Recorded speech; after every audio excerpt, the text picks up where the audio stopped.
This lecture is on capitalization rules. Capitalization rules for nouns. These can be divided into two main categories: the standard rules and all other places where capitals are used. Standard capitalization rules for nouns. The start of a sentence. So the first word in a sentence is always uppercase. Now the only real exception to this is brand names that start with a lowercase, for example eBay or iPhone. And if it bothers you starting a sentence with a lowercase letter, the advice I can give you is to restructure your sentence so that this brand name is not the first word in the sentence. So you can either put it, say, in a passive form. So instead of saying iPhones are expensive, you can say expensive phones include iPhones. There's that type of thing. And all proper nouns are uppercase. Tom, Jupiter, Wall Street, Buckingham Palace, Tuesday, June, New York. These are all just examples. Please refer to the lecture on common and proper nouns for more details. Now the first person pronoun I is always uppercase. It doesn't matter where it appears in the sentence. It's always uppercase, no exception.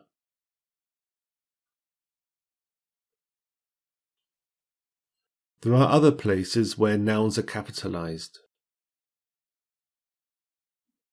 For instance, in letters and emails, in poetry, in titles and headings. We look now at letters and emails. So a letter or email generally starts like this. Dear Ms. Brown, comma or not comma. Many thanks for your letter. Now the M in many is uppercase, even though it doesn't look like it's the start of a sentence. This is just a convention that is used. For informal mails or letters, you would say, Hi Bob, did you also have a great time yesterday? And again, the did starts with a capital letter by convention, even though it looks like it's not the start of a sentence.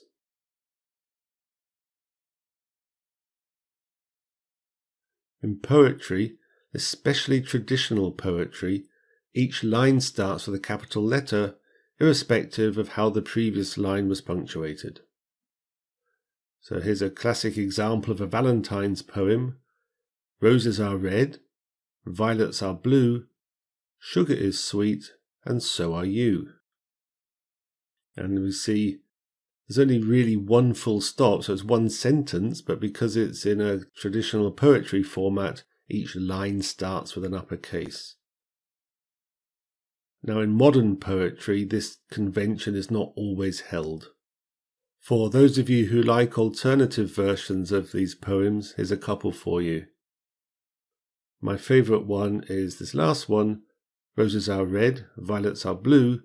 Some poems rhyme, but this one doesn't. And also in poetry and literature, the letter O is often capitalized as it's used as a form of address. So for example, in the Odyssey, tell me, O muse, of that ingenious hero who travelled far and wide. Capitals in titles and headings. There are several options for titles and headings. You can capitalize the first word only. So here it says titles and headings. Only titles has a capital. You can capitalize every word. So titles and headings, each word has a capital letter. Or you can capitalize these significant words, as in this example, titles and headings.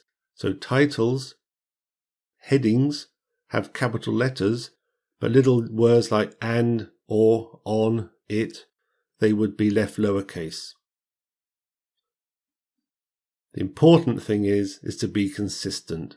So if you're doing a group of headings, make sure you use the same format, and it doesn't really matter which one. I personally prefer the significant words, and that's what you generally see here. But again, don't mix and match randomly, keep it consistent within a document.